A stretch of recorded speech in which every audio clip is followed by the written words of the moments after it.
Hello again, welcome. This is the second video about the position of stress in Tajik, about Zada. And in this video, our Tajik teacher, Qobilov Ahmadjon, he explains more about Zada. And it's for advanced learners because it's only in Tajik. And if it's too hard for you, if you want to learn more about Zada in English, you can watch our video, and the link to the video will be in the description box. Assalomu alaykum. امروز دوستان همراه شما ما درباره موضوع زده در زبان تاجیکی صحبت میکنیم. دو مسئله دو نقشه داریم در این باره. یکم زده و نوعهای آن. عموما درباره زده معلومات داده میشود در اینجا. در دوم موقع زده در زبان تاجیکی یعنی جای زده در کلمه های زبان تاجیکی معلومات خواهیم داد. حال یکم خود زده چیست؟ زده این شدتناکتر تلفظ شدن یکی از هجاهای کلمه را زده می نامد.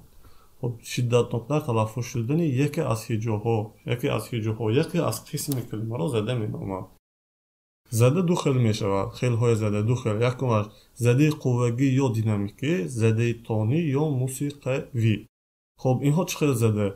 زده قوگی مثلا زبان تاجیکی، زبان روسی، زبان انگلیسی، این زبان ها منسوب به زده قوگی می باشد. زده تانی و موسیقی زبان های هستند که در روی دنیا مثلا زبان عربی منسوب به این زده است. هنگام گفتگو کردن، هنگام گپ زدن، هنگام گفتار در اینجا آهنگ نیست لیکن از خود زبان یک تانی موسیقی پیدا می شد، آهنگ پیدا می شد. کسانی که کمی از زبان عربی بخار باشند اینها رو میدانند، یا قرآن گوش کردگی باشند یا نشید یا شعرهای عرب رو گوش کردگی باشند یا هم صحبت شده باشند از این زده ها پی میبرند. خب اکنون جای زده در زبان تاجیکی. جای زده ما امروز 10 حصه نطق، حصه های مستقل و حصه های یاردهنده علاهده برای شما من هر یک ابراز فهمانده میدهم. خب توجه کنید در اسم یکم این حصه مستقل که اسم در جای اول می ایستد. در اسم زده اساسا در آخر کلمه می آید.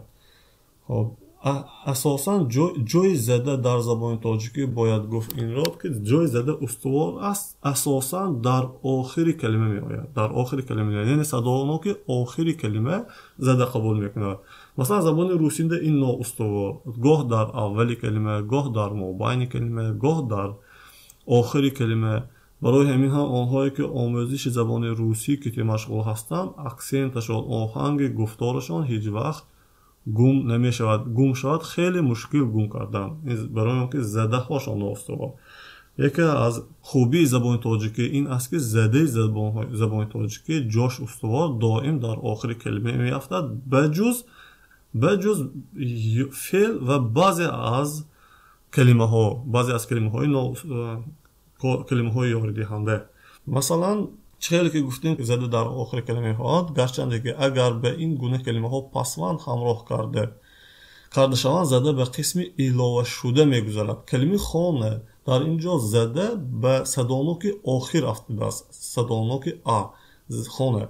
لیکن خانگی که شد پسوندگی همراه کرده شود الکی زده جای خودش را عوض میکند برای آنکه صدانوک جای آخر کلمه به خود زده قبول میکند، جای خودش را عوض میکند.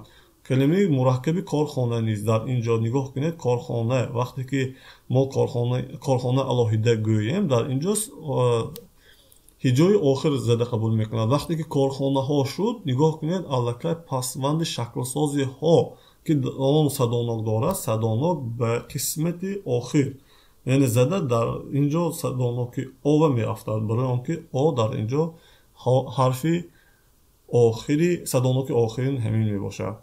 خب در صفت چه؟ در صفت ها هم مانند اسم زده در آخر کلمه می افتد. کلمه کلان، دلکش، شیرین، دلپسند نگاه کنید تا همشنده در اینجا در صفت نیست، در آخر کلمه افتادگی.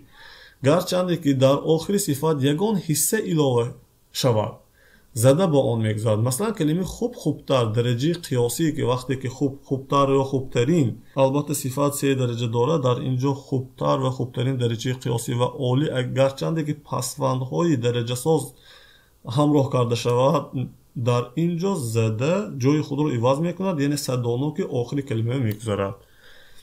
خب اگر پیشوند ilova گردد زده اساسا در آخر کلمه آمدن میگیرد. مثلا کلمه در کار نو در کار، در آخر کلمه در کار بود نو که در اینجا پیشوند که هست در این مورد نیز کلمه زده در جای خودش میایستد برای اون که پیشوند قبول شد پسوند نید. خب بعضی این قاعده ها البته از استثناء خالی نیست. بعضی کلمه های هستند که استثناء دارند. بعضا در حالت های ilova شدن پیشوند زده رو هم به اول هم به آخر کلمه آوردن ممکن.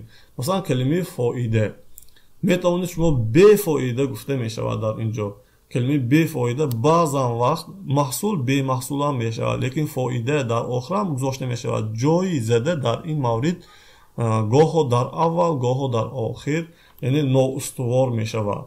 در صفت های مرکب نیز هم زده در هجای آخر می آید. قد بلند، دلنشین، خوشبیان. در این کلمه ها زده در قسمی این کلمه ها که از دو ریشه عبارت است قد و بلند لیکن کلمه یکم زده ندارد قبول نکرده است و تنها هجای آخر کلمه دوم هجای آخر قبول کرده است. این قاعده همون خیلی که گفتیم زده در آخر کلمه می افتد در این نیز پابرجا است. خب صفت های تأکیدی باز یک استثنای دیگر این که صفت ها صیغه مبالغه دارد از حد زیاد کرده نشان دادن یک چیز. مثلا در این حالت جای زده نااستوار می شود. این حالت به طرز افاده و تابش معنای فکر وابسته است. کلمه کلون کپ کلون وقتی که کپ کلون شد در اینجا زده علاقه نااستوار می شود. گوینده می تواند کپ کلون گوید یا که گوید کپ کلون گوید. یعنی این از تابش معنای فکر وابسته است. یعنی گوینده می تواند زده آن را اختیاراً به کجا خواهد ماند. در شمار جانشین های مرکب مصدر و صفت فعلی هم جای زده در آخر کلمه است. کلمه مایان، شما، همین، همان، هزار، ده، رفتن. نگاه کنید همه این کلمه ها در همه این کلمه ها زده در آخر کلمه می افتد. کلمه رفتن در اینجا مصدر می باشد. در فعل ها همه کلمه ها خیلی که تا اینجا گفتیم زده در آخر کلمه بود لیکن یک حصه مستقل نطق این فعل که هست جای زده علاقه در اول کلمه می باشد. در فعل ها موقع اساسی زده هجای اول است. اگر به فعل ها پیشوند همراه شود زده به آن می گذارد. کلمه رفتم در اینجا کلمه رفتم زده در هجای اول است. وقتی که می رود شد در اینجا می پیشوند وقتی که همراه شد در اینجا زده علاقه پیشوند به صدانا که اول به می گذارد. در فعل های زمان آینده دور که فعل های یاری دهنده آنها از شکل اساسی است عبارت است زده در جای یکم فعل یاری دهنده گذاشته می شود. خواهد آمد. نگاه کنید این فعل ترکیبی است از دو کلمه عبارت است خواهد آمد. لیکن خیلی که گفتیم ما در اینجا زده را تنها جزئی یکم کلمه و هجای اولش میمونه چون که قاعده همین از روی قاعده فعل ها هجای اولی فعل زده قبول میکند. کلمه آمد هست لیکن آمد که جزئی دوم هست در اینجا زده قبول نمیکند تنها جزئی یکم و هجای اول زده میگیرد. خواهم گفت خواهم فرستاد این چنین همین خیل میستد. در فعل های زمان گذشته دور و حاضره دوامدار نیز همین قاعده نگاه داشته می شود. کلمه رفته بودم، گفته بودم، خوانده ایستاده ام در اینجا جزئی اولی فعل جزئی یاری دهندش نیست جزئی اساسی جزئی اولش و هجای اولش زده قبول می کند. اگر فعل در شکل انکاری آمده باشد زده به حصه انکاری می گذرد.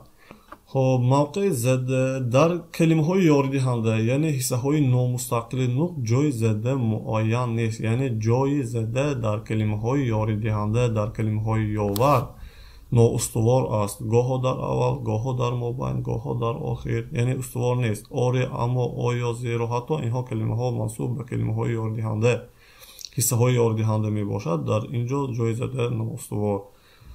ба номҳои тоҷикӣ пасвандҳои фемилисозӣ ов, ова, ев, еве илова шавад, зада ба онҳо нагузашта дар ҷои аввали худ меистад.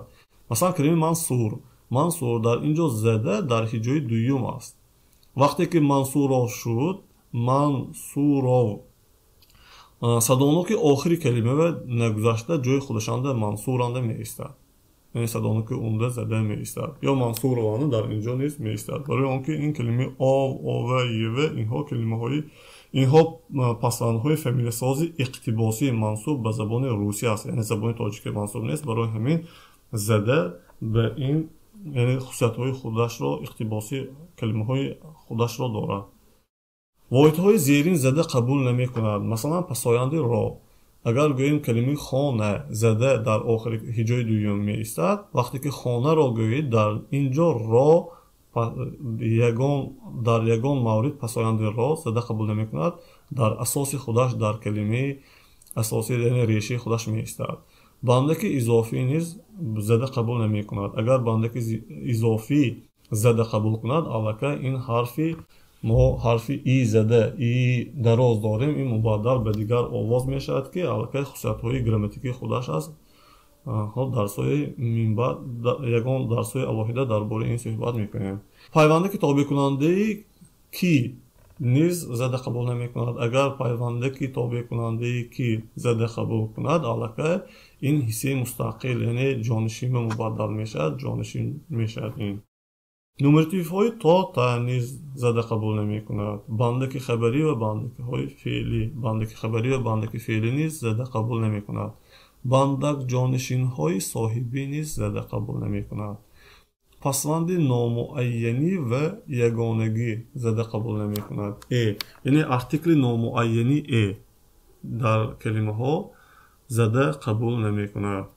خب این بود معلومات مختصر درباره زده و خیل‌های آن و موقع زده، جای زده در کلمه های زبان تاجیکی.